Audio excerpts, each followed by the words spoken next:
श्री स्वामी समर्थ आज सप्ताहमालेतील 6वे पुष्प श्री स्वामींच्या चरणी अर्पण करीत आहोत। सकाळपासून आपल्या तुपगाव केंद्रात षोडोपचार, पूजा, अभिषेक, भोपाळी आरती, नैवेद्य आरती, भजन, नित्यसेवाकार, रुद्रयाग, मार्गदर्शनाची आणि नंतर महाप्रसाद अशा विविध सेवा आपण स्वामींच्या चरणी अर्पण करत असतो। त्यापैकी एक मार्गदर्शनाची सेवा म्हणजे ज्ञानदानाची सेवा। त्यासाठी आपण इथे उपस्थित आहोत। आजचे मौलिक मार्गदर्शन ओंकार दादा खंडागळे हे आहेत। दादांचा थोडक्यात परिचय पुढील प्रमाणे। शिक्षण MA दादा सध्या JC महिंद्रा स्कूल खोपोली येथे शिक्षण म्हणून कार्यरत आहेत। तसे MC कॉलेज खोपोली येथे गेस्ट लेक्चर म्हणून कार्यरत आहेत। दादा आपल्या जवळच्या चौक परिसरात राहिला आहेत। त्यांनी मराठी या विषयात पदवी घेतली आहे आणि ते सध्या खोपोली कॉलेजमध्ये प्राध्यापक म्हणून रुजू आहेत। दादा आपल्या मधुर वाणीने आपल्याला आता मार्गदर्शन करतील। मी दादांना सांगू इच्छिते की आम्हाला ज्ञानदान देऊन आम्हाला ते श्रवण करण्याची संधी घ्यावी अशी मी त्यांना श्री स्वामी समर्थ केंद्र तुपगाव यांच्या वतीने विनंती करते। श्री स्वामी समर्थ। अनंत कोटी ब्रह्मांड नायक राजाधिराज योगीराज श्री स्वामी समर्थ महाराजांच्या पुण्यतिथी सप्ताहानिमित्त आपण सर्वजण सेवेकरी एकत्र जमलो आहोत। खरं तर चौक तुपगाव हा परिसर, आवाज थोडा कमीच ठेव। खरं तर चौक, माझा आवाज मला वाटते लास्टपर्यंत येतोय। चौक तुपगाव हा परिसर आध्यात्मिक क्षेत्रामध्ये म्हणूया आपण खूप चांगल्या पद्धतीचा आहे, परंतु आत्ताची तरुण पिढी म्हटलं तर फक्त झगामगाने मलाच बघा अशा पद्धतीचं रॅली किंवा काय म्हणूया आपण दिंडी असेल वगैरे अशा वेळेला आपण अग्रेसर असतो त्याच्यामध्ये, परंतु तेच अद्ययावत नॉलेज किंवा आपला इतिहास, आपली परंपरा का आहे त्या गोष्टी त्यांना समजून घेण्यात इंटरेस्ट वाटत नाही। मला असं वाटतं स्वामी समर्थ महाराजांचं हे केंद्र म्हणा त्यासाठीचा एक दुवा आहे की जो ते पुढे नेण्यासाठी अग्रेसर आहे किंवा ती वाटचाल परंपरा जपवण्याचा प्रयत्न करतोय। मित्र हो, मी तुम्हाला एक सांगेन की आपण कोणाचा आदर्श ठेवावा किंवा कोणाची भक्ती कशा पद्धतीने कशी करावी। खरं तर मी हे सांगण्या इतपत मोठा नाही, परंतु एक स्वामींची सेवा म्हणून करण्यासाठी मी इथे उपस्थित आहे। रोज सकाळी आपण उगवणाऱ्या सूर्याला बघतो, आपण काही जण सूर्याला अर्ध्य देखील देतो। सूर्याला अर्ध्य देण्याची पद्धत सगळ्यांना माहिती असेल। सूर्याचा 3 वेळा आपण नाम जप करतो आणि अर्ध्य म्हणजे पाणी लोट्यातलं खाली सांडतो किंवा खाली टाकतो, त्याला अर्ध्य देण्याची पद्धत म्हणतो। ओम सूर्याय नमः, ओम खगाय नमः, भास्कराय नमः असं म्हणून पाणी आपण टाकतो। पण हे सूर्याला देतो त्या सूर्यास्त असण्यापुरतीच, कारण की सूर्योदय होतोय म्हणजे आपल्या आयुष्यात काहीतरी भरभराट होईल, नवचैतन्य येईल, हा मागचा हेतू असतो। परंतु जो सूर्य उगवतोय तो सुद्धा काहीतरी पॉझिटिव्हिटी घेऊन जन्माला आलेला असतो, सकारात्मक दृष्टिकोन घेऊन जन्माला आलेला असतोय। तसंच आपल्याला सुद्धा जीवनात यायचं आहे त्यावेळेला सुद्धा आपण सकारात्मक दृष्टिकोन घेऊन जगतोय, किंवा आपण म्हणूया की कुठल्या तरी अध्यात्माची कास कोणती तरी धरून आपल्याला ह्या जीवनरूपी खाचखळग्यातनं आपल्याला जायचं आहे। आणि असं जाताना आपल्याला कधी ना कधी आपल्याला सुद्धा मावळायचं आहे। इन द सेन्स म्हणजे काय, आपल्याला सुद्धा आपण जगतोय कशासाठी, आपण शेवट तो भला होण्यासाठी। आपला ग्रंथ, पवित्र ग्रंथ हिंदू धर्मातला तो म्हणजे बोला गीता, भगवद्गीता। आज मी मागेही सांगितलं होतं भगवद्गीता, त्याचं ज्ञान, त्याचं थोडंसं आपल्याला काहीतरी माहिती असणं गरजेचं आहे की भगवद्गीता हा ग्रंथ कशासाठी आहे। फक्त गीतेवर हात घेऊन शपथ घेण्यासाठी नाही। प्रत्येकाच्या घराघरात जोपर्यंत भगवद्गीतेचं विवेचन होत नाही आहे तोपर्यंत घरात एकमेकांबद्दल वैरभाव, मत्सरवृत्ती ही वाढत जाणार आहे। त्यामुळं सूर्य जसा उगवतो, त्या सूर्याकडून आपण तेच घ्यायचं आहे, सकारात्मकता, पॉझिटिव्हिटी ती आपण घ्यायची आहे। परंतु त्यालासुद्धा कधी ना कधी मावळायचं आहे। दिवस जसा सरतोय तसं त्याला मावळायचं आहे। आणि मावळत्या सूर्याला असंही वाटतं मी पण आता जाणार आहे, पण या अंधकाराचं नायनाट कोण करेल किंवा या अंधारावर प्रकाश कोण आणेल। तर आपण दिवे लावतो, सायंकाळच्या वेळेला दिवा लावण्याची पद्धत आहे। शुभं करोति कल्याणम, आज तागे ते सुद्धा बंद झालेलं आहे। आज कॉन्व्हेंट स्कूलचे आपले विद्यार्थी, आपले पाल्य मुलं घ्या, ते सुद्धा बोलत नाहीत धड। आणि या सगळ्या मागचं कारणीभूत कोण असेल तर घरातला कर्ता पुरुष किंवा कर्ती स्त्री। कारण की आई वडील हा मुख्य दुवा आहे यामधला. आई वडिलांनी जर ह्या गोष्टी लहानपणापासून त्यांच्या अंगीभूत पाळल्या तर हे होऊ शकतं. परंतु सूर्यास्ताकडून सूर्योदय जसा होतो तसं सूर्यास्तही होतोय आणि जो सूर्यास्त आहे तो सुद्धा काही जण पाहण्यासाठी आतुर असतात.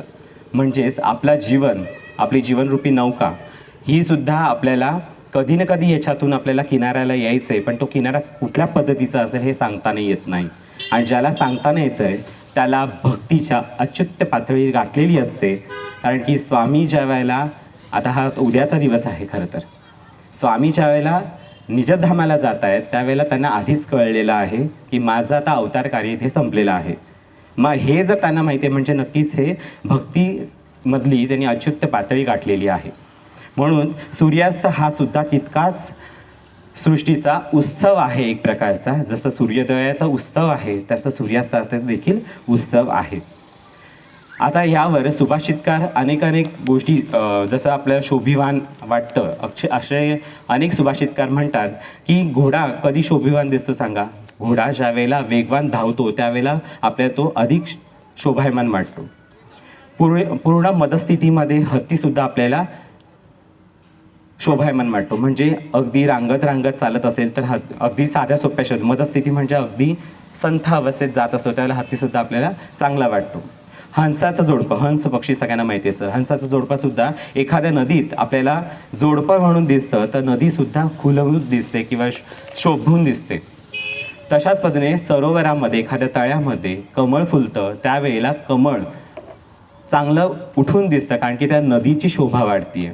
तसंच पंडितांच्या सभेमध्ये म्हणजेच मंत्रिमंडळांच्या सभांमध्ये म्हटलं तर चालेल, पंडितांच्या सभेमध्ये विद्वानजनांचा असण्याने शोभा वाढते. म्हणजे विद्वान लोकांची उपस्थिती तिथे महत्त्वाची ठरते. तसंच व्याकरणपूर्ण बोलणं असेल तर वाणीची शोभा वाढते. आणि लोकत्रयं विष्णुनामम म्हणजे भगवान विष्णूच्या असण्यामुळे पूर्ण त्रैलोक्य शोभायमान वाटतं. आणि आज आपण इथे आहोत ते मंदिरांमध्ये मठांमध्ये असलेल्या उत्सवामुळे म्हणजे सप्ताहामुळे मंदिरांची शोभा वाढत असते. आणि म्हणूनच आज आपण ज्या ठिकाणी असे उत्सव होताना आपल्याला दिसतात तिथे 3, 5, 7 दिवस ज्ञानाची दिवाळी होत असताना आपल्याला दिसते. दरवर्षी जी आपण ऑक्टोबर-नोव्हेंबरमध्ये जी दिवाळी करतो ती आपली दिवाळं काढणारी दिवाळी असते.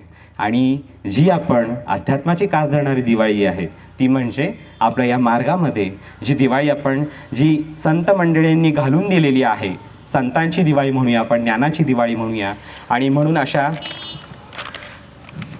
उत्सवप्रिय माणसांमध्ये श्री स्वामी समर्थ महाराजांची पुण्यतिथी निमित्ताने आयोजित केलेल्या सप्ताहास आम्हाला जे काही सेवेचा लाभ मिळाला आहे हे सर्वांनाच मिळतं असं नाही. म्हणूनच माऊली असं म्हणतात, येथं मोक्ष असे आयता श्रवणा माझी.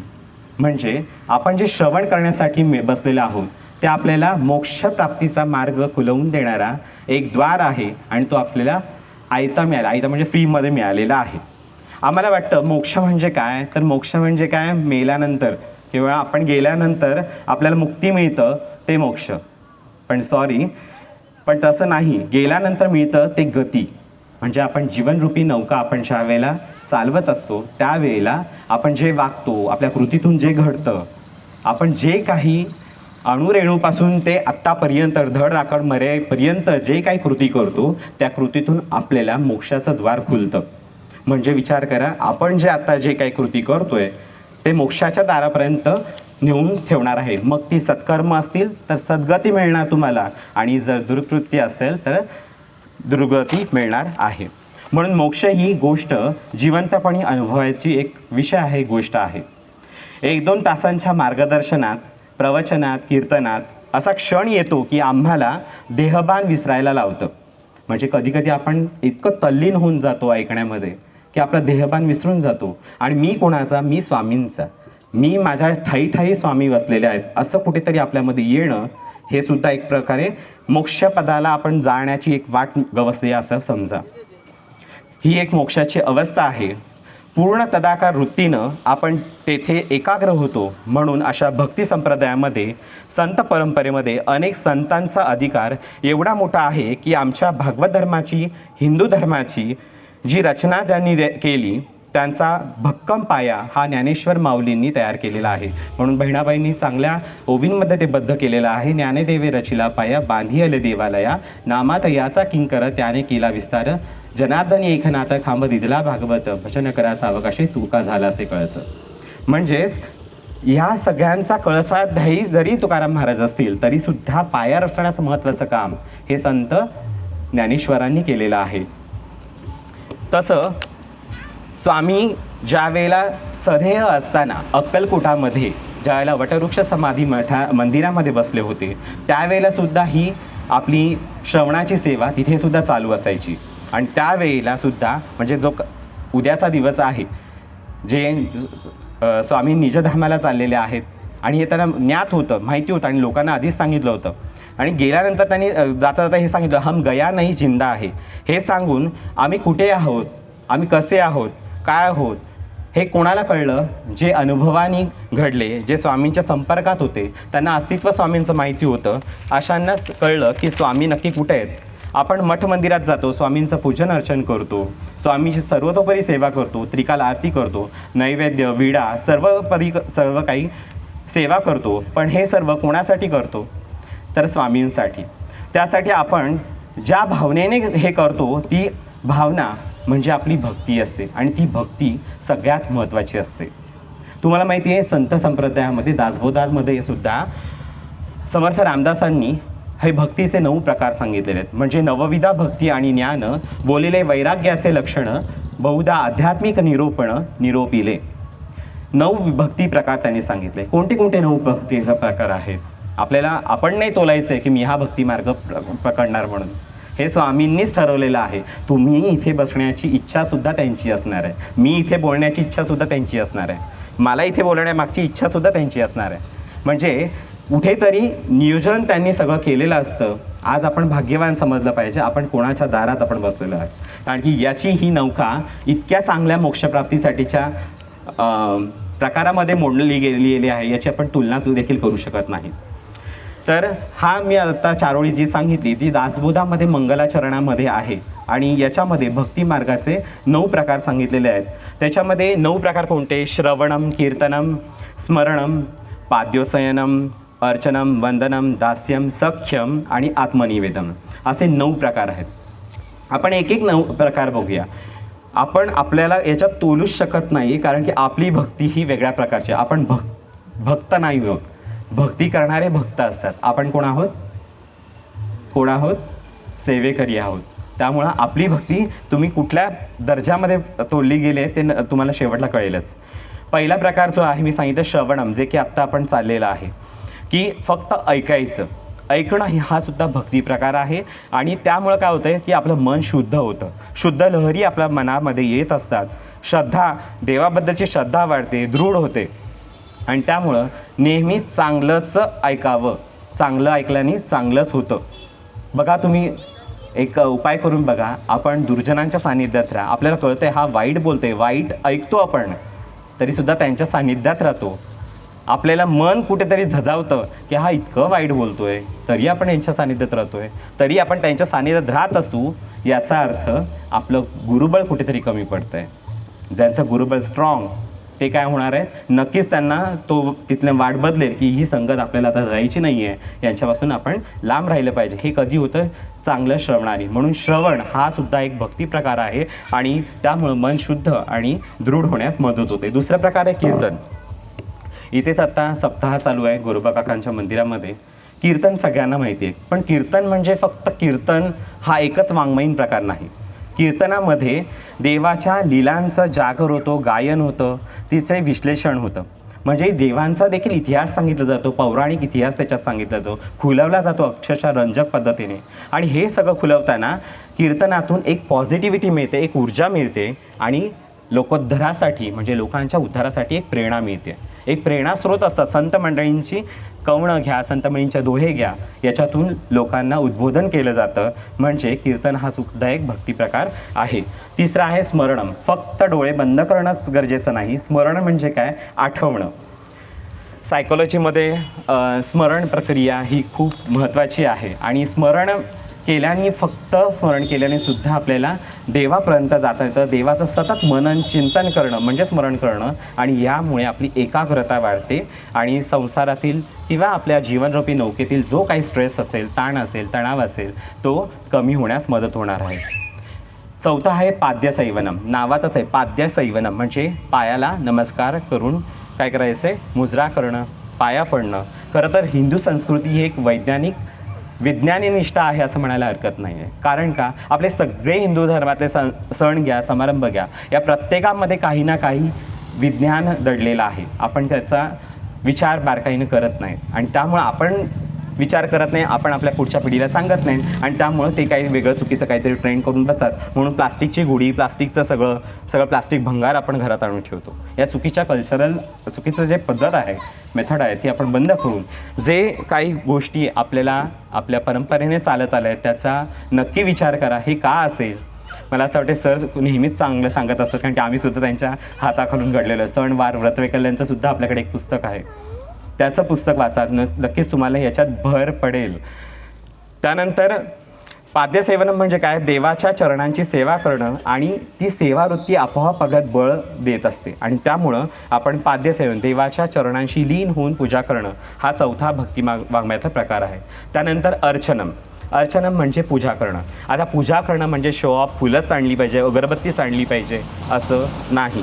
पूजा करणं म्हणजे देवाची पूजा करताना आरती, उपासना, दोहे, श्लोक, मंत्र पठण हे करून सुद्धा तुम्ही पूजा अर्चना करू शकता. संत तुकाराम महाराजांकडे काय होतं? काहीच नव्हतं, की भटभिक्षुकांसारखे भिक्षा मागत पण बसले नव्हते, किंवा होम यज्ञ या करत बसले नव्हते. सगळ्यात मोठं सामर्थ्य नामाचं. नामाने त्यांनी सगळं कमवलं होतं, आणि त्यामुळं त्यांच्याकडचे पूजा करण्याचं साधन म्हणजे नामस्मरण. म्हणजे प्रत्येकाचा कल वेगळा होता संतांचा, आणि नंतर मग आपल्याला गुरुमाऊलींनी घालून दिलं जप तप हे कशासाठी करायचं, आणि कलीचा वावर वाढतोय, त्याच्यातून आपल्याला तारायचं असेल तर मग ह्या सगळ्या क्रिया करायच्यात आपल्याला. त्यामुळं अर्चनम हे सुद्धा हा पाचवा, पूजा करणं, हा भक्ती प्रकार आहे. त्यानंतर 6वं वंदनम म्हणजे नमन करणं. आपल्या हिंदू संस्कृतीमध्ये देवाला नमस्कार करणं, प्रणाम करणं इथपर्यंत ठीक होतं, पण आपल्याला घरात आलेल्या पाहुण्यांना, मोठ्यांना आदर म्हणून सुद्धा आपण लहान मुलांना पाया पडायचा संस्कार देत असतो. तुम्हाला माहिती आहे, सायंकाळच्या वेळेला किंवा सकाळच्या वेळेला मुलांना पाया पडायला का सांगितलं जातं? मोठ्यांच्या पाया पड का सांगितलं जातं? मेंदू सतत कार्यरत ठेवायचा आहे, मेंदूकडे सुद्धा रक्तपुरवठा गेला पाहिजे. त्यामुळं गुडघे टेकून आपण नमस्कार करतो. स्वामींना सुद्धा 3 वेळा हात असा करून आपण खाली मुजरा करतोय. किमान 3 वेळा मठात गेल्यामुळं आपण केंद्रात नमस्कार करतोय माऊलींना, त्यावेळेला मेंदूकडे रक्तपुरवठा सतत जात असतोय, कधीच तुम्हाला स्ट्रेस येणार नाही आहे. ती पॉझिटिव्हिटी मठात असते. त्यामुळं वंदनम नमस्कार करणं हे देखील एक भक्तिप्रकार आहे. आणि 7वा दास्यम. दास्यम म्हणजे सेवक होणं. आपण आता सेवेकरी आहोत मी म्हटलं, पण आता ह्या भक्ती वाङ्मयात आपण किंवा भक्ती प्रकारात आपण पोचतोय का? स्वतःला देवाचं सेवक बनवणं, केवळ सेवेकरी समजणं, स्वार्थ कमी असतो याच्यामध्ये, आणि समर्पणाची भावना असेल. समर्पण भावना म्हणजे काय?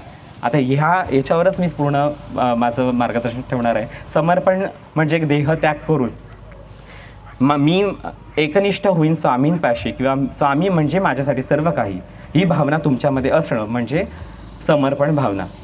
8वा प्रकार आहे सख्यम. सख्यम म्हणजे मित्राप्रमाणे किंवा मित्रभाव आपल्याला देवामध्ये आणि आपल्यामध्ये असला पाहिजे किंवा असतो असं म्हणेन.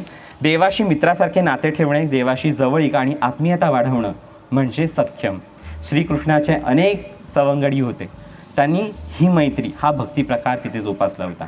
काही जण स्वामींशी अशा पद्धतीने हा भक्ती प्रकार सांभाळणे अच्युत कोटीपर्यंत जाणारे सुद्धा गुरुमाऊलींच्या दारात तुम्ही ऐकलं असेल त्यांचे लेक्चर्स, मार्गदर्शन.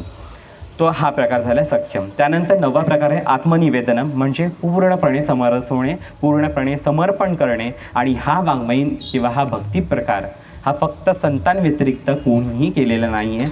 तिथपर्यंत जाण्या योग्य पातळीचे फक्त योगी पुरुष म्हणजे संतश्रेष्ठ माऊली, ज्ञानेश्वर महाराज, तुकाराम महाराज हे सगळे संप्रदायातले लोक, म्हणजे वारकरीच नाही तर इतर संत संप्रदायातील लोकसुद्धा हे आत्मनिवेदनम या अच्युत्य पाट यांनी भक्ती संप्रदायाची पातळी गाठलेली आहे. म्हणजे स्वतःला पूर्णपणे देवाला अर्पण करणे हा सर्वोच्च भक्तिप्रकार मानला जात असून यामध्ये आपला अहंकार पूर्णपणे नष्ट होत असतो. म्हणजे विचार करा, आपण जर या सगळ्या 9 प्रकारांतून गेलो तर आपल्याला हा मोक्ष मिळणार आहे. मग आपण मोक्षाची वाट कसली बघतोय? मी चांगलं काम केलं मला मोक्ष मिळेल असं नाही. चांगलं काम करायचे, चांगल्याची कास धरायचीच आहे, परंतु हे करत असताना हे 9 भक्ती प्रकारामध्ये दासबोधामध्ये त्याचं विवरण अजून छान पद्धतीने केलेलं आहे. तर हे सर्व कशासाठी? तर आपण आपलं अंतःकरण शुद्ध होण्यासाठी आपण सर्व करत असतो. यातील आपण कोणत्या प्रकारची आपण कोणत्या भक्ती प्रकारात मोडतो? आपण सर्वजण स्वामीचे सेवेकरी समजतो, पण सेवेकरी म्हणजेच दास्य भक्ती जी समर्थ रामदासांनी दासबोधामध्ये स्पष्ट केली आहे. त्यातून एकच कळते की मी आपल्यामध्ये देवाप्रती समर्पणाची भावना ही असली पाहिजे. म्हणजे आपल्यामध्ये समर्पण त्याग वृत्ती असली पाहिजे. आज आपण मुलांना नेहमी काही प्रश्न विचारतो की तुमचे आदर्श कोण? तर मुले बऱ्याचशा आपल्याला सांगतात, टी व्ही सिरियलमधले हिरो हिरोईनचे नावं सांगतात आणि त्यांचं सांगतात की हां हे माझा आयडॉल आहे, हे माझा आदर्श आहे.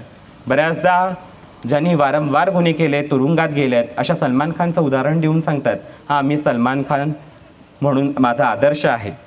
पण हे आपण जुन्या पिढीतल्या लोकांना विचारलं तर ते सांगतील अरे तुरुंगातच काय, अगदी फासावर लटकावा इथपर्यंत गेलेला माझा भगतसिंग. म्हणजे तुम्ही विचार करा या 2 जनरेशनमधला गॅप काय आहे, तो काय सांगतोय? म्हणजे इथे चूक कोणाची आहे? भगतसिंग आम्हाला रंगवला नाही घरामध्ये, तो पाठ्यपुस्तकात एका लाईनमध्ये असेल कुठेतरी. छत्रपती शिवाजी महाराज म्हटल्यानंतर आमचा उर अभिमानाने भरून येतो. पण तरीसुद्धा छत्रपती शिवाजी महाराज की जय म्हटल्यानंतर सगळ्यांचा जय जयकार होतो. पण त्यावेळेला आमचे मनगट आणि आमचं पाठी सगळ्यांना ताट होतो. पण छत्रपती शिवाजी महाराजांची जयंती कशा पद्धतीने साजरी करावी किंवा त्यांचा इतिहास काय होता हे आमच्या पाठ्यपुस्तकात फक्त आणि फक्त 4 ओळीपर्यंत शाबूत आहे. पण इतर कंट्रीजमध्ये, इतर देशांमध्ये आपण बघतोय की त्यांच्या इतकं म्हणजे आपल्या तुलनेत तिथे अग्रेसर असे लेसन आहेत किंवा काय म्हणून आपण एक पुस्तक अभ्यासाला त्यांचं आहे.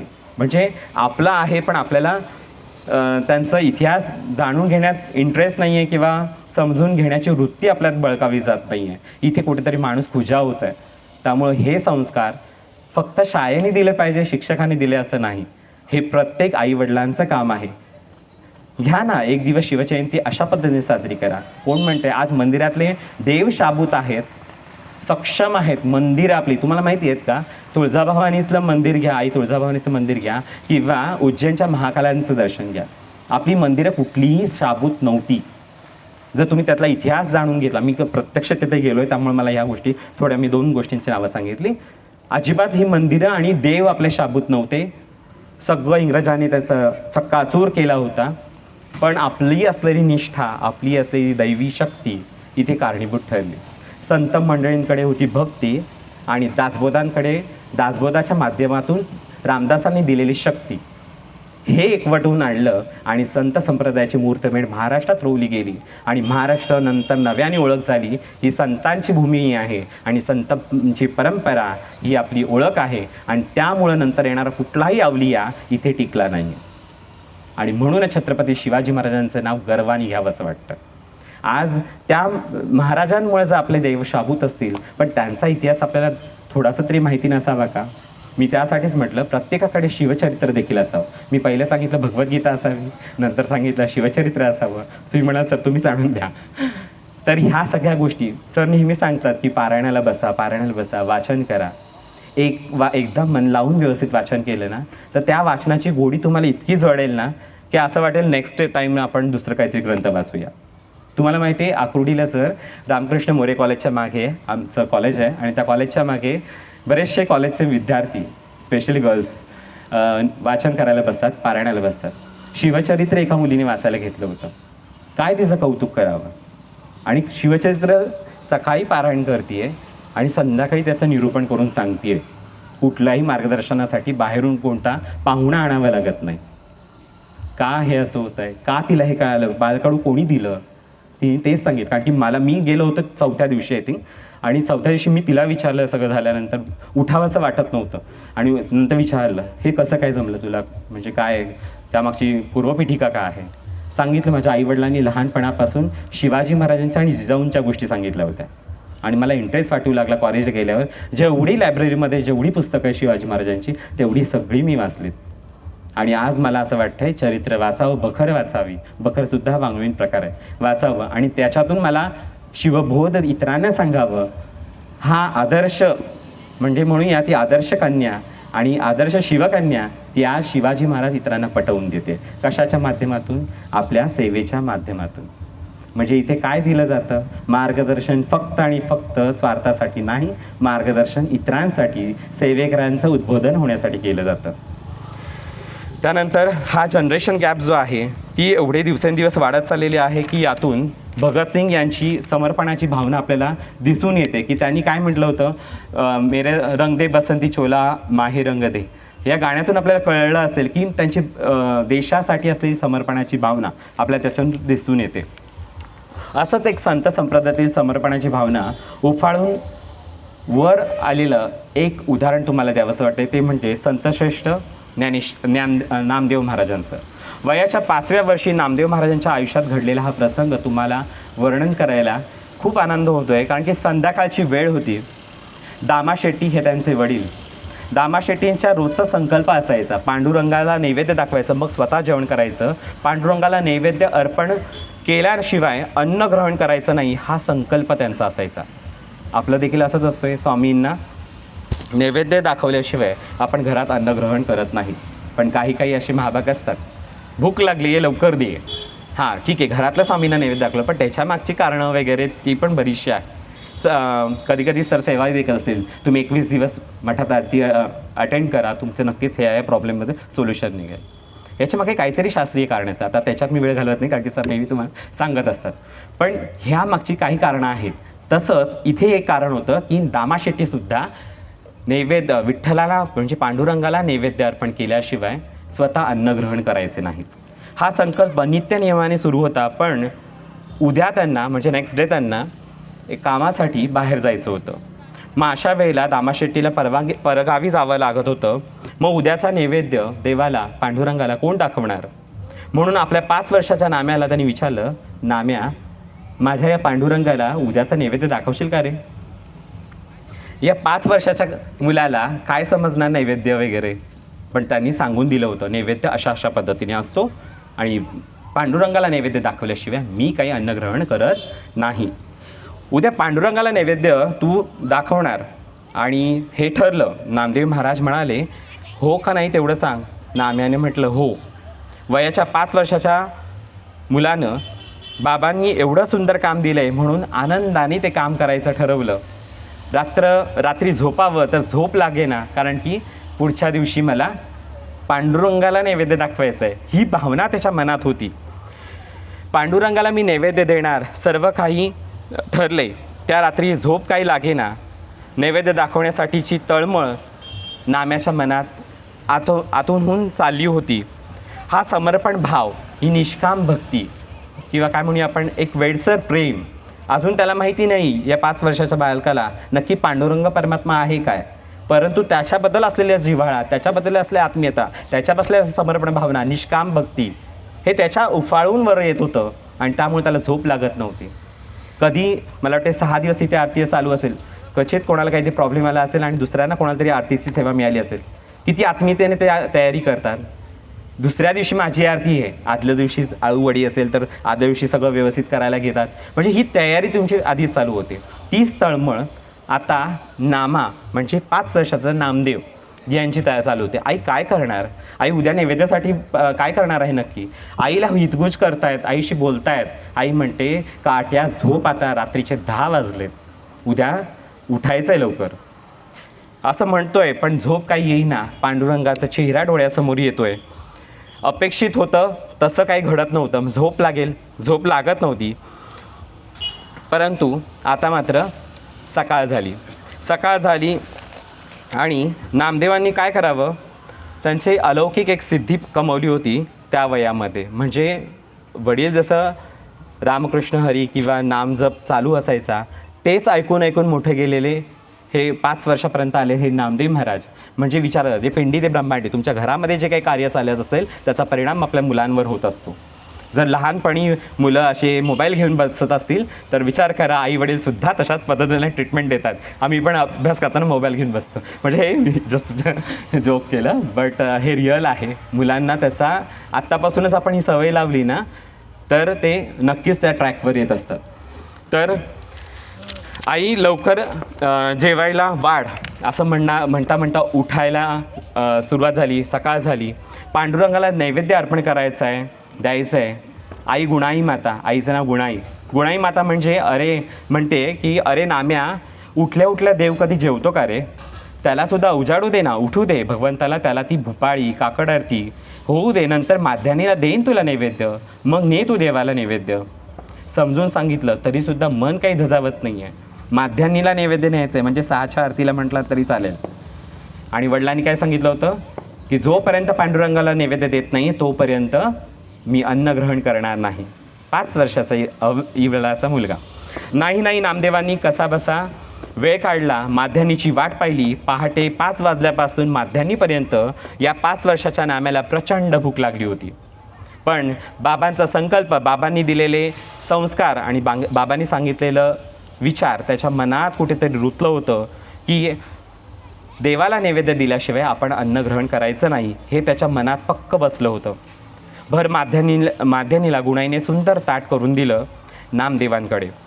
केळीच्या पानांनी ते ताट झाकलं आणि लुडू करत करत नामदेव महाराज मंदिरामध्ये धावत गेले आणि म्हणाले, देवळात गेले. देवळामध्ये कठ्ठ्यावर तो नैवेद्य ठेवला, मंडल केलं, नैवेद्य ठेवला आणि म्हणाले पांडुरंगाला, करा आता सुरुवात. आता एवढ्या आर्जवाने पांडुरंग गेल्या त्यांनी करा सुरुवात म्हटल्यानंतर सुरुवात करणार आहे का? नाही. ते पाषाणातील चैतन्य एवढ्याशा आवाजानं खुलणारं नव्हतं, उठणारं नव्हतं, जागवणारं नव्हतं. का रे पांडुरंगा, रोज माझे बाबा येतात आणि आज मी आलोय म्हणून चव नाही ढव नाही असं करतोयस वय? म्हणजे एवढासा नाम्या तो सुद्धा पांडुरंगाला त्याच्या अल्लड बोलण्याने त्याला खुजा करून सोडतोय का दररोज माझे बाबा येत आहेत, तुला त्यावेळेला खाऊ वाटतंय? कारण की हा बघायला नव्हता. नैवेद्य दाखवून, आपल्याकडे पद्धत आहे नैवेद्य दाखवायची. आई म्हणताना सुद्धा असं म्हणते की नाही की नैवेद्य दाखवून आण, बरोबर की नाही? हे वाक्य आपलं चुकतं नेहमी. आपण काय म्हणतोय, देवाला अर्पण करतोय आपण ही गोष्ट. त्यामुळं 5 वर्षाच्या नाम्यानं तेवढं केलं. चैतन्य त्याच्या मंदिरातल्या देवाचं चैतन्य हलणारं नव्हतं. पुन्हा नामदेव महाराज म्हणतात, का रे पांडुरंगा, रोज माझे बाबा येतात, आज मी आलो आहे, तुला माझ्या हातचं जेवायचं नाही आहे का? 5 वर्षाच्या नामदेव विचार करतोय, पांडुरंगा उठ रे बाबा. बाबांनी मला सांगितलं आहे पांडुरंग जेवल्याशिवाय आपण अन्न ग्रहण करायचं नाही आहे आणि मी कालपासून तुझ्या आतुरतेने वाट बघतोय. तुझं हे रूप कधी बघेन, तुझं हे सावळं रूप कधी बघेन आणि हे तुला अर्पण करताना मला बघायचं आहे तू कशा पद्धतीने जेवतोयस. हा अल्लड भाव, देवाला समर्पण भावना त्यांची होती आणि देवाला हे आवडीचं होतं. तरी पांडुरंग काही हलेना बोलेना, पण ती नामदेवांची बोलण्याची समर्पणाची भावना सुद्धा इथे महत्त्वाची ठरते. आपण बोलतो नैवेद्यम समर्पयामी, पण त्याआधी असंही बोलतो जा रे नैवेद्य. मी मगाशी सांगितलं की जा रे नैवेद्य दाखवून आण असं आपण म्हणतो, पण दाखवतो नैवेद्य आणि लगेच आपण काढून टाकतो, बाजूला सरवतो. परंतु आपल्या मार्गात तसं नाही. आपण काय करतो, 6च्या आधी नैवेद्य दाखवला जातो, ते नैवेद्य तसंच ठेवलं जातो. आरती होते, त्या आरतीमध्ये आर्तता असते आणि स्वामी तिथे प्रत्यक्ष येतात आणि आपलं अन्न ग्रहण करत असतात. ती भावना खूप महत्त्वाची असेल आणि आहे. आणि यामध्ये सगळ्यात मोठी ताकद म्हणजे दिंडोरी क्षेत्रामध्ये आहे.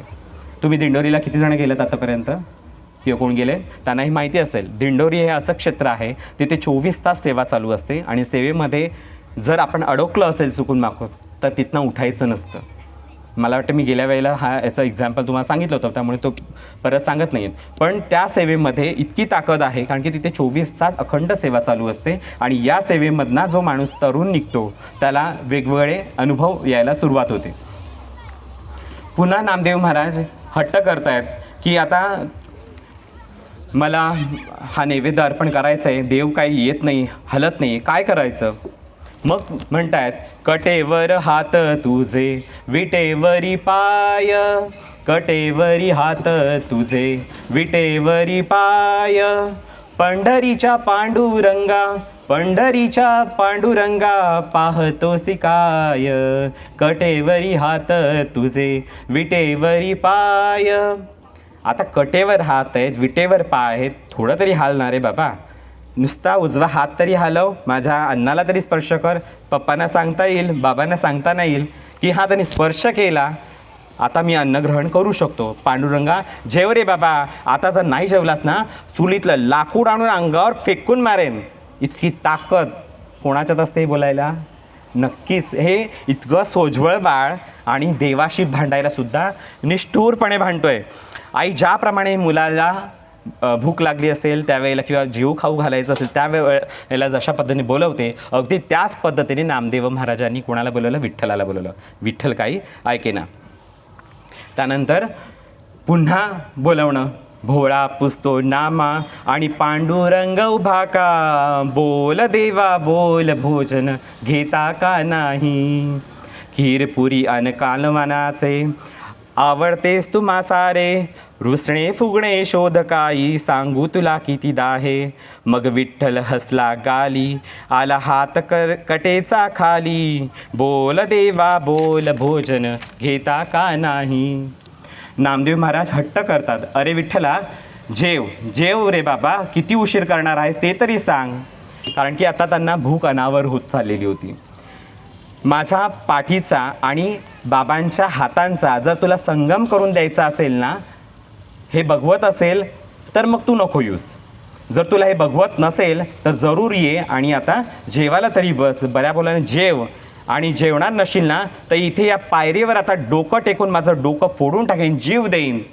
असं बोलताना ते नामदेव महाराज धावले आणि डोकं पायरीवर धडकन आपडणार तेवढ्या डोक्याखाली मऊसूत असा हात आला आणि गाभाऱ्यातून आवाज आला, नाम्या नाम्या, दगडातला देव कधी जेवतो का रे. आणि नामदेव महाराज जेवले हे 5 वर्षाचं असताना विठ्ठलाला, पांडुरंगाला उलट उत्तर देत आहेत. अरे काय म्हटलं होतं पांडुरंगाने? नाम्या दगडातला देव कधी जेवतो का रे. आणि मग हे म्हणतायत नामदेव महाराज, पांडुरंगा मग दगडातला देव कधी बोलतो का रे. आता हे कळलंच ना तुला, ये आणि गुमान जेवायला बस.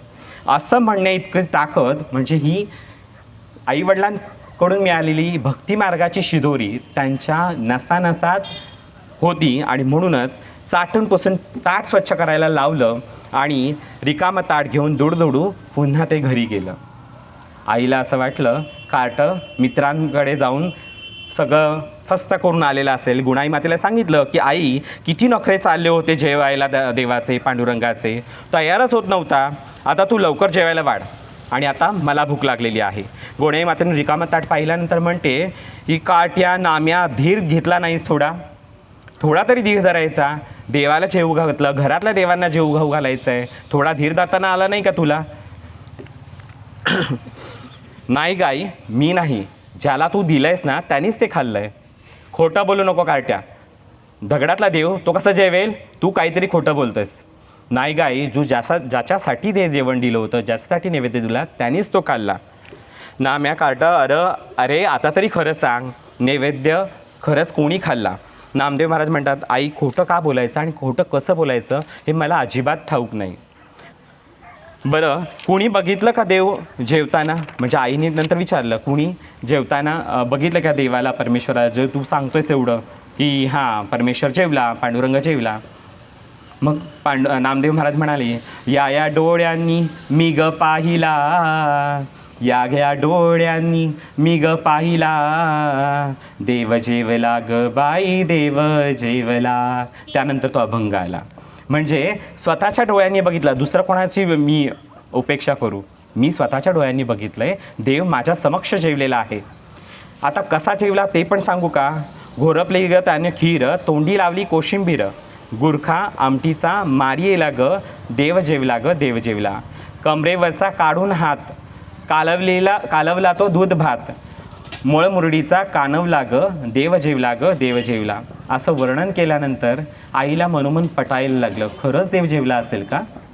आई देव जेवला ग, विश्वास ठेव ना माझ्यावर. हा सर्व प्रसंग दामाशेट्टी कुठे गेले होते, बाहेर परगावी गेले होते. हा सर्व प्रसंग दामाशेट्टी घरामध्ये दरवाजात येऊन हे सगळं प्रसंग ऐकत होते. हातातील पिशवी त्यांची खाली पडली तरी त्यांना कळलं नाही की माझ्या हातातली पिशवी कुठे गेली.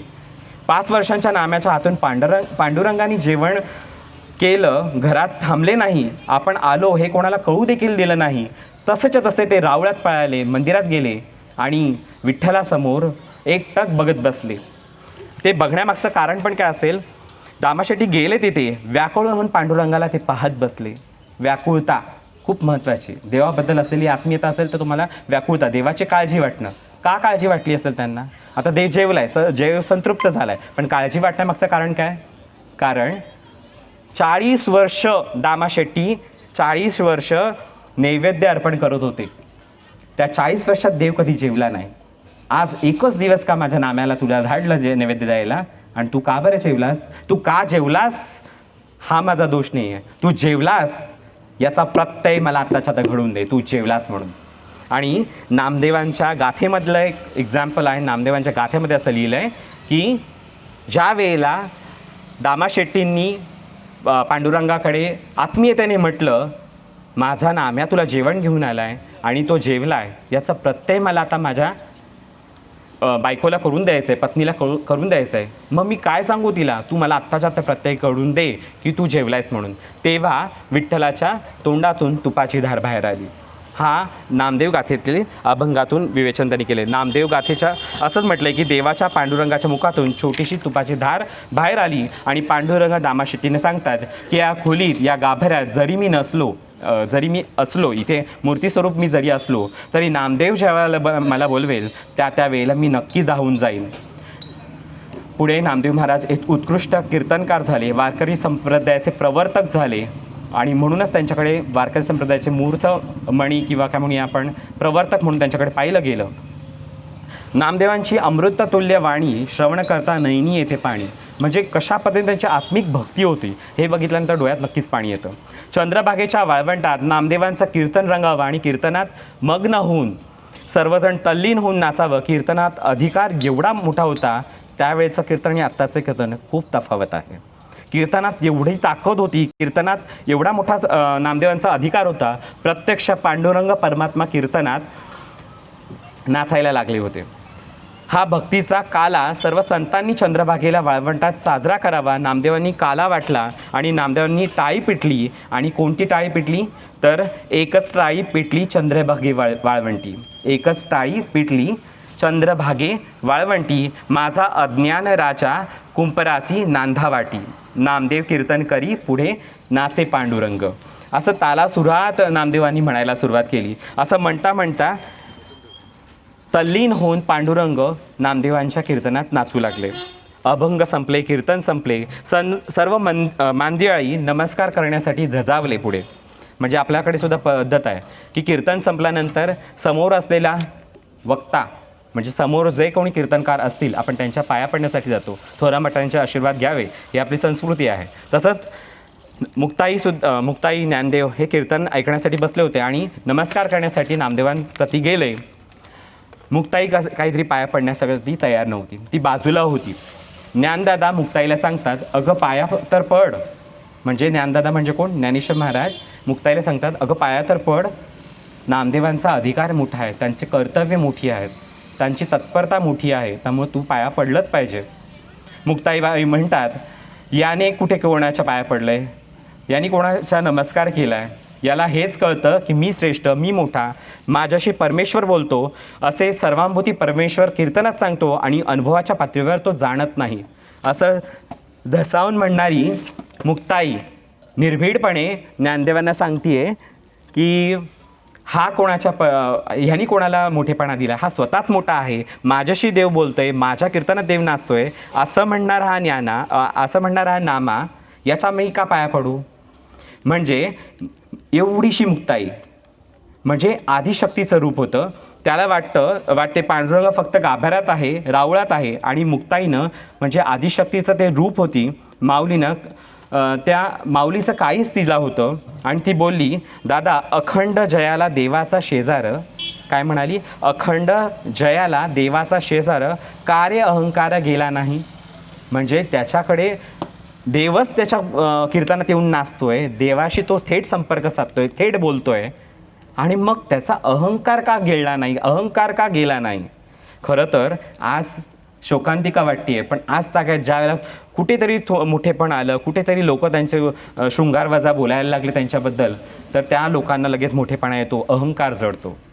मी असे कित्येक उदाहरणं बघितले आहेत, कारण की जाऊ दे त्या विषयावर न बोललेलं बरं. पण तुम्हाला माहिती असेल की असे काही आपल्या क्षण येतात की मोठ्या मोठ्या बाता आपण इथं मानतो, पण प्रत्यक्षात आपण वागतो का, बोलतो का. तशा पद्धतीने मुक्ताईंनी कळवळीनं म्हटलं, हा जे तत्त्वज्ञान कीर्तनातून मांडतोय हा प्रत्यक्ष अंमलात आणतोय का. मंदिरात देव आहे असं हा म्हणतोय, आणि बाकी ठिकाणी सर्वांठाई ईश्वर हाच कीर्तनातून सांगतोय, आणि हा ते ब्रह्मीभूत मांडतोय का. म्हणून तिला हे म्हणावं असं वाटलं, दादा अखंड जयाला देवाचा शेजार कार्य अहंकार गेला नाही. भक्तीचा जिव्हाळा नामदेवांकडे आहे, पण सिद्ध भक्त मनवायला गुरुकृपाशिवाय पर्याय नाही. आणि म्हणून मुक्ताई पटकन बोलून गेली की नाम्या तू कच्चा राहिला रे, कच्चा राहिला. म्हणजे प्रत्येक वेळेला बघा, आदिशक्ती होती, म्हणून आदिशक्ती म्हणजे एक मुलगीच होती ती. आज आपण मुलीला लक्ष्मी स्वरूप मानतोय. इकडे लास्ट मुलींचं काय चाललं आहे,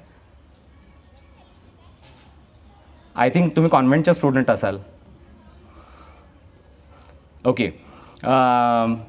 आदिशक्तीचं रूप असतं. आपण म्हणूनच कधी काही नवीन काही वस्तू घेतलं तर मुलींना पहिले पूजून आपण तिचे पावलं त्याच्यावर उठवतो वगैरे असं करतो. परंतु इथे आदिशक्ती असलेली मुक्ताईनं ते साधलं होतं. कीर्तनातून ते सगळं श्रवण केलं, ते आचरणात आणलं, आणि मग मांडताना परखडपणे ते बोलून गेली. पण ती वयाची मर्यादा तिने तिथे ठेवली नव्हती. तिने लहान होऊन परखड पद्धतीने शब्दात तिने मांडलं.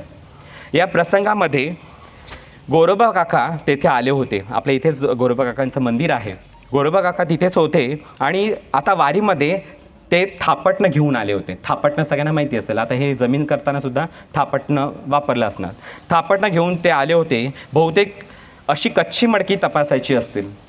म्हणजे अशी कच्ची मडकी तपासायची असतील असं का म्हणतं आहे, कारण की कच्ची मडकी म्हणायला कोणाला म्हटलं आहे, हा टॉन्ट किंवा हा टोमणा नामदेवांना म्हटला होता मुक्ताईनं. बहुतेक कच्ची मडकी अशी तपासायची असतील असं म्हटलं. थापटणं गोरोबा काकांनी प्रत्येकाच्या मस्तकावर आपटायला सुरुवात केली, आणि ज्या वेळेला नामदेवांच्या मस्तकावर आपटलं त्यावेळेला ते संतापले आणि म्हणाले, अरे थापटणं आपटून कळतं का, मडकं कच्चं आहे की पक्क. पटकन मुक्ताई म्हणाली, नाम्या कच्चा रे कच्चा.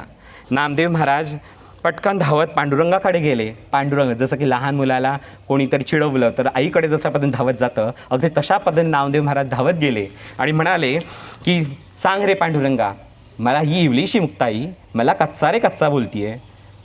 ते कोणी आलेत गोरोबा काका, ते मला माझ्या मस्तकावर आपटतात, माझ्या मस्तकावर आपटतात, मीपणा आहे ना. म्हणून ती म्हणाली होती, अहंकाराने बुडाला, अहंकाराचा वारा तुझ्या अवतीभोवती आहे, हे मुक्ताईने जाणून दिलं. पांडुरंगाने सांगितलं, नाम्या खरं आहे, सद्गुरू कृपेशिवाय तरुणोपाय नाही. पूर्ण गुरुकृपा मिळव आणि मग परिपूर्ण सिद्धभक्त बन. पांडुरंगाने व ज्ञानदेवांनी सांगितल्याप्रमाणे आठवड्यानाथावर ते गेले, आणि तिथे गेल्यावर पाहिले तर काय, समोरासमोर माझे गुरु आहेत. म्हणताना जाणून दिलं होतं की तिथे तुम्ही जा नाथगडावर, आणि तिथे तुमचे गुरु बसलेले असतील. आणि त्यांचे गुरु कोण होते, नामदेवांचे विसोबा खेचर. ते तिथे बसले होते, पण विसोबा खेचर यांची बसण्याची वृत्ती पण वेगळी होती. ते अक्षरशः शिवलिंगावर पाय देऊन बसले होते, आणि शिवलिंगावर पाय दिल्यानंतर नामदेवांचा तळपाय मस्तकात गेली. भगवान शंभू महादेवांच्या पिंडीवर पाय ठेवून बसले. हे 80 वर्षाचे गृहस्थ माझे गुरु, आणि ह्यांना बसण्याची ऐट देखील माहिती नाही, कसं बसावं. मग शेवटी नामदेवांनी म्हटले, नामदेव महाराज म्हणाले की अहो बाबा, पाय तेवढे बाजूला काढा, परमेश्वराचे अस्तित्व आहे त्यामध्ये. विसोबा खेचर म्हणाले, अरे मी थकलोय, हे पाय मी काढू शकत नाही, तुझ्यात हिंमत असेल तर ते उचल आणि अशा ठिकाणी ठेव जिथे भगवंतांचं अस्तित्वच नाही आहे. असा उपदेश त्यांना कळवून दिला. आता जिथे परमेश्वराचं अस्तित्व नाही आहे हे कळवण्यासाठी त्यांनी तिथे पिंडीवर पाय ठेवला होता. परमेश्वराचं अस्तित्व कुठे आहे, चराचरामध्ये आहे, सगळीकडे अस्तित्व आहे हे त्यांना पटवून दिलं. गुरुकृपा झाली, आणि मग सर्व ठाई त्यांना परमेश्वर दिसायला लागला. ही जागृत अवस्था फक्त आणि फक्त गुरुकृपेमुळेच होते. त्यामुळं आपण सगुणाची साथ आणि गुरूंचा आशीर्वाद आपल्या पाठीशी असायला हवा. सर्वांभूती परमेश्वर हे तू कीर्तनातून बोलतोस, पण अनुभवाच्या पातळीवर परमेश्वर सगळीकडे आहे हे जेव्हा जाणशील तेव्हा नामदेवांना गुरुकृपा मिळवली असं मुक्ताई म्हणेल.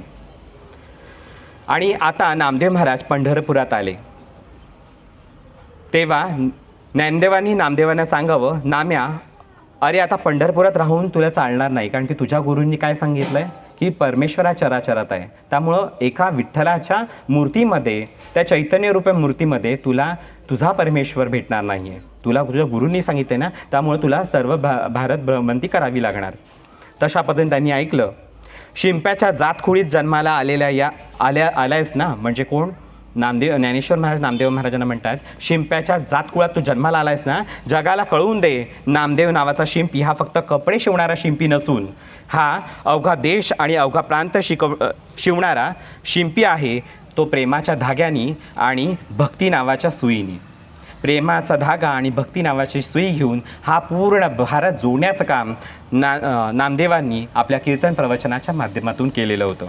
अवघा प्रांत नामदेवांनी जोडला. 1 वर्ष ज्ञानदेवांबरोबर संबंध भारतभर तीर्थावळी केल्यानंतर त्यानंतर ज्ञानदेवांनी संजीवन समाधी घेतली आणि पुढची 40 वर्ष नामदेव महाराज पंढरपुरात न येता भागवत धर्माचा प्रचार प्रसार करीत राहिले.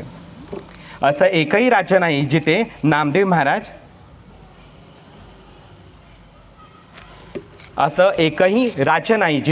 महाराज गेले नाहीत. म्हणजे सर्व भारत भ्रमंती केली आणि नंतर त्यांना कळालं की आता आपण कुठेतरी विसावा घेतलं पाहिजे. परंतु ते विसावा करत असताना फक्त आणि फक्त वारकरी संप्रदाय नाही, तर शिखांचा गुरुग्रंथ साहेब हा ग्रंथ आहे, शिखांचा धर्मग्रंथ आहे. यात नामदेवांची अभंगवाणी, भक्त नामदेवजी की मुखबाणी या नावाने त्यांचे सुमारे 61 कवणे समावेश त्याच्यात केलेला आहे आणि भक्त नामदेवजी की मुखबाणी या नावाने ते प्रसिद्ध आहेत. गेल्या काही वर्षात पंजाबमध्ये काही मराठी साहित्य संमेलन भरलं होतं. ते घुमाड या ठिकाणी त्यांचं नामदेवांचं मंदिरसुद्धा बांधलं गेलेलं आहे. आज आपली शोकांतिका, आपली मंदिरं काय, आपल्या संतांचा इतिहाससुद्धा माहिती नाही, परंतु पंजाबमधल्या शीख लोकांनी नामदेवांचं मंदिर बांधावं. अनेक ठिकाणी नामदेव महाराज पोहोचले आणि ज्यावेळी सगळ्यात मोठं आयुष्य मिळालेला संत 80व्या वर्षात पंढरपुरात आले आणि घरी न जाता थेट पांडुरंगाकडे गेले.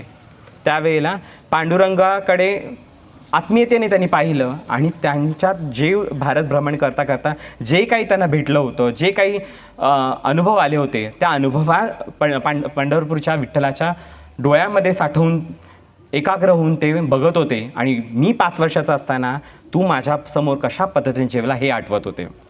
आणि आता पंढरपूरला ते गेले होते, मान्य आहे, पण त्याआधी भारतभर भ्रमंती करत असताना त्यांच्या कुटुंबाचा सांभाळ कोणी केला असेल तर संत जनाबाई यांनी.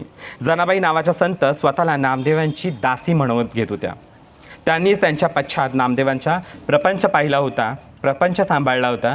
पंढरपुरातल्या लोकांची मानसिकता त्यांनी सांभाळली होती, कारण की त्या काळातली लोकांची मानसिकता ही वेगळ्या पद्धतीची होती. तुम्हाला माहिती असेल ज्ञानेश्वरांनी कशा पद्धतीने भोग भोगले आणि त्यानंतर मग एक 16 वर्ष ते 21 वर्ष ही पातळी गाठत असताना, लोकांना उपदेश करत असताना एवढं लोकांनी अवहेलना केली, पण तरीसुद्धा आपण लोकांचं चांगलंच बघायचं हे तत्त्वज्ञान ज्ञानेश्वरांचं होतं आणि हे तत्त्वज्ञान गीतेमध्ये आहे.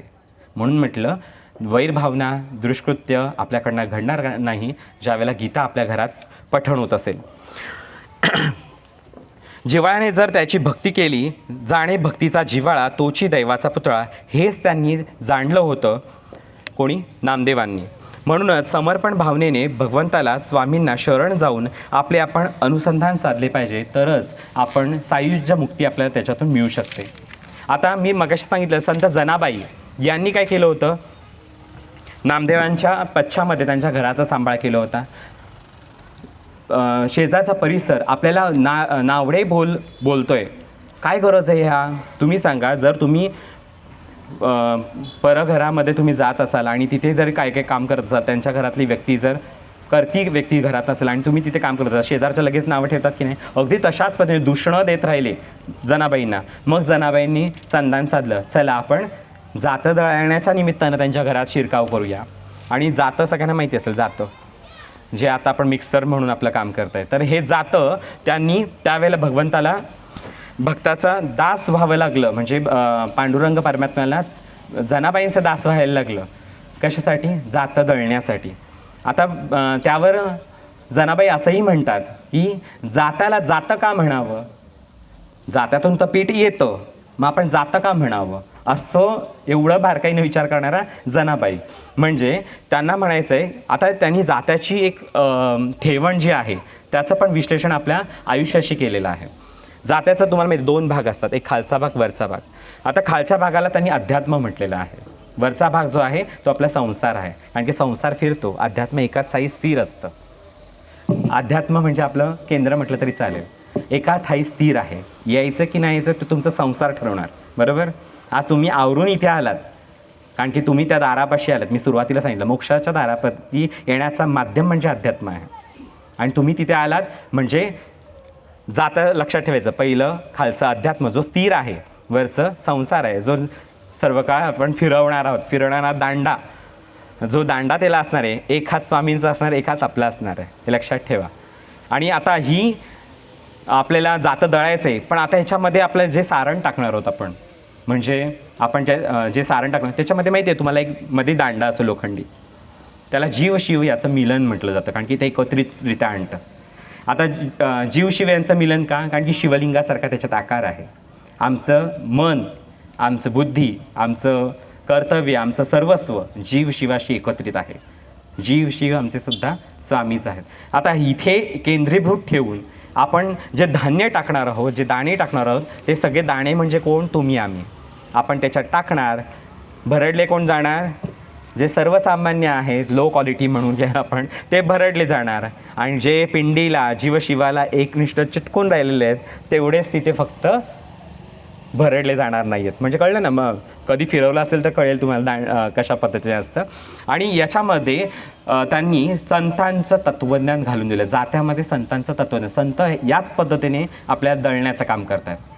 दळलं कोण जातं? ज्याला विवेकाची कास नाही, ते दळले जातात, ते खाल्ले जातात वाईट मार्गाने. आणि जे चिटकून राहतात, जीव शिवाला एकत्रित होऊन राहतात, ते म्हणजे माझं अध्यात्म, संतांचं तत्त्वज्ञान, असं पटवून दिलं जनाबाईंनी. भल्या पहाटे जनाबाई जात्यावर दळायच्या, दळायला बसायच्या. ओवी नावाचं वृत्त हे मराठी वाङ्मयीन प्रकारामध्ये, ओवी हे मराठी वाङ्मयामध्ये वृत्त, जसं की तुम्ही आता नवीन वाङ्मयीन प्रकार येत आहेत, पॉप सिंगरमध्ये गातात वगैरे, तसा एक वाङ्मयीन प्रकार, तो पण वाङ्मयीन प्रकार म्हणूया, नव्याने आलेला. पण हा ओवी हा वाङ्मयीन प्रकार जनाबाईंनी मराठी साहित्याला दिलेली एक देण आहे. जनाबाईंनी पांडुरंगाला आळवताना म्हणतात, जनी मांडिते दळण नाम ओठी घोळते, भारी जड हे जाते तुझी आविना. म्हणजे जातंसुद्धा मला जड वाटतं ज्यावेळेला तू माझ्यासोबत, ज्याला जातं फिरवायला येत नाही तोपर्यंत हे जातं मला जड वाटतं, ज्यावेळेला तुझा आधार लागतो त्यावेळेला ते सोपं वाटतं. पांडुरंगसुद्धा म्हणतो, हाक तुझी येता कानी झोप उडाली ग बाई, का ग दळते एकली माझी आविना. तू मला हाक मार, मी येणार. म्हणजे पांडुरंगसुद्धा थेट त्यांच्याशी संवाद साधतोय. ही असलेली अच्युतपाटी भक्तीचा 9वा प्रकार, आत्मिक भक्ती. तो प्रकार जनाबाईंनी सुद्धा साधला होता. आणि म्हणून देवसुद्धा कन्व्हर्सेशन त्यांच्याशी करतोय, का ग तू एकटी करतीयस, मला हाक मार, माझ्या विना तू कशी काय अनुसंधान करशील, कशा पद्धतीने ते रांधशील. जनाबाई म्हणतात, पांडुरंग सख्या आलास का रे, हात तुला लागला रे, जातं झालं हलकं हलकं, दारी आलं अमृत पीक तुझी विना. म्हणजे तुझ्याशिवाय माझं हे दारी जे अमृत पीक माझ्या येतं आहे हे तुझ्या कृपेनेच येत आहे. आणि तू ज्यावेळेला येतो त्यावेळेला जातंसुद्धा हलकं हलकं वाटायला लागतं. जातं दळताना लोकांना बाहेर, त्यांच्या झोपडीच्या बाहेर 2-2 आवाज येऊ लागले. म्हणजे जनाबाई आतमध्ये जातं दळत आहेत आणि बाहेर लोकांना 2-2 आवाज येऊ लागले. लोक, तुम्हाला माहिती आहे, कुर्मठ लोक म्हणणार, जणी एकटी आहे ना आतमध्ये, मग 2 आवाज कसे. पूर्ण गावात चौकशी होऊ लागली आणि ह्या चौकशीमध्ये 100 माणसांनी 2 आवाज ऐकले असं त्यावेळेचं काय म्हणूया, भटभिक्षुक म्हणायला लागले की 2-2 आवाज ऐकू येत आहेत आतून झोपडीतून. मग आपण विचारणा करूया. झोपडीचं दार ठोठावलं, जणी बाहेर आली, बोला आत कोण आहे, तू तर एकटीच आहे असं म्हणाली होतीस, मग आत कोण आहे. म्हणाली आत कोणीच नाही, तुम्ही येऊन बघू शकता. सर्व मंडळी आतमध्ये आली, बघितलं, कोणीच नाही. पुन्हा विचारणा केली, जना खरं सांग, आतमधून 2 आवाज येतात. शेजारचे सर्व 100 मंडळी म्हणत आहेत की, कारण की जनाबाईंच्या चरित्रात असं म्हटलं 100 लोकांनी ते आवाज ऐकला होता. मग ते 100 लोकांनी 2 लोकांचा आवाज ऐकला होता. मग दुसरी व्यक्ती कोण होती विचारणा केल्यानंतर म्हणावं लागलं की हां, दुसरा आवाज माझ्या पांडुरंगाचा होता. आपण आत्ता जर ऐकलं तर आपण खोट्यात काढू एखाद्याला, पांडुरंग तुला भेटायला येणार आहे. तशाच पद्धतीने जनाबाईंना हिणवलं गेलं. आणि गावचे पाटील तेही म्हणाले, कशासाठी खोटं म्हणते आणि का खोटं बोलते, जे आहे ते खरं सांग. पण तिन्ही जनाबाईंनी आपलं जे खरं उत्तर ते सांगितलं. माझ्या पांडुरंग परमात्म्याला मला मदत करायला आवडती आहे आणि म्हणून तो मी ज्यावेळेला हाक मारते त्यावेळेला धावून येतो. आणि मग लोकांना पटवून द्यावं लागलं, जोंधळ्याच्या भाकरीची चव न्यारी आणि पंढरीच्या पांडुरंग येतो जनाईच्या घरी. हे लोकांना पटवून द्यायला लागलं. ती जोंधळ्याची भाकर कोणाकडून खावी, फक्त जनाबाईकडून खावी. आणि म्हणून पांडुरंग परमात्म्याला तिच्याच दारचं जातं भरडायला आवडायचं. आणि लपवायचं काय त्यात, खरंच तो पांडुरंग परमात्मा तिथे यायचा. आणि पुन्हा त्यांनी गावचे पाटील, गावचे जे काही पंचमंडळी होती त्यांना तिथे बसवण्यात आलं. आणि त्यांनी म्हटलं की जर तू असं म्हणती आहेस खरंच पांडुरंग तुझ्या घरात आहे, तर कुठे बंदिस्त करून ठेवलं आहे, कुठे लपवून ठेवलं आहेस ते तर सांग. मग त्यांनी म्हटलं, हृदयातच बंदिस्त केला आत विठ्ठल कोंडीला. म्हणजे त्यावेळेला तो अभंग आला, हृदयात बंदिस्त केला आणि आत विठ्ठल कोंडीला. आणि या सगळ्या अच्युत्य पाठी गाठल्यानंतर जनाबाईंना कोणीही अंकुश ठेवला नाही. जनाबाईंची सुद्धा भक्ती श्रेष्ठ. अशा पद्धतीने जनाबाईंनी स्वतःचा सांभाळ करता करता नामदेवांच्या परिवाराचा सुद्धा सांभाळ केला. आणि एवढंच नाही, नामदेवांची ज्या वेळेला इकडे प्रपंचाची अवहेलना होत होती, तो सुद्धा सावरताना त्यांनी आपला पदर खाली सोडला नाही. तेवढ्याच ताकदीनिशी नामदेवांचा परिवाराचा सुद्धा सांभाळ केला. आणि म्हणूनच संत मंडळींनी, मी मागच्या वेळेला ज्ञानेश्वरांचं सांगितलं होतं, आज नामदेवांचं सांगितलं आणि थोडक्यात जनाबाईंबद्दल सांगितलं. कारण की जनाबाई या नामदेवांच्या शिष्य म्हणण्यात अग्रेसर होत्या. किंवा माझी ओळख काय, मी जनी म्हणजे ओव्या गाणारी नाही, मी जनी म्हणजे जनात्या. जनी म्हणजे कोण, नामदेवांची भक्त. असं म्हणून तिची आयडेंटिटी, तिची ओळख ही आजपर्यंत आपल्यापर्यंत आहे. मग ह्या संत मंडळींकडून आपल्याला शिकण्यासारखं काय आहे, तर समर्पणाची भावना काय असावी. आपण स्वामींपाशी येतो, आपलं गाऱ्हाणं सांगतो, स्वामी आज माझ्याकडे असं असं आहे, मला असं असं प्रॉब्लेम्स आहेत, मला असं असं व्हायचं आहे, मला असं असं करायचं आहे, परीक्षा असल्या तर जरूर आठवतात. तर ह्या सगळ्यांना असं न मागता तुम्हाला तिथेपर्यंत येण्याची ताकद जर त्यांनी दिलेली आहे, तर तुमचं योगक्षेम वाहण्याचं कामसुद्धा ते करणार आहात. हा विश्वास, ही निष्ठा तुमची स्वामींप्रती असली पाहिजे. आज दुर्दैव की हे अतिशय लोकांना कमी कळलेलं आहे. म्हणून तुम्ही तेवढे भाग्यवान, तेवढं तुम्हाला कळालं आहे. आज लोकसंख्या किती सगळ्यांना माहिती आहे, पण तरीसुद्धा त्या जात्यामध्ये किती चिटकून राहिलेले आहेत तेवढे तुम्ही सर्वजण आहात. आणि भरडले किती गेलेले आहेत ते आज तुम्हीच बघा. म्हणजे सांगायचं काय की ह्या सगळ्यांमध्ये आपला खाचा होऊ नये. आपण परमेश्वराशी एकनिष्ठ राहून आपला मोक्षप्राप्तीचा मार्ग कसा खुला होईल, स्वामींप्रती निष्ठा ठेवून, स्वामींप्रती समर्पणाची भावना ठेवून, त्रिकालाती जमेल तशी त्रिकालाती, सारामृत, नित्यसेवा अखंड चालू ठेवायची. स्वामींवर विश्वास तेवढ्या ताकदीनिशी ठेवायचं.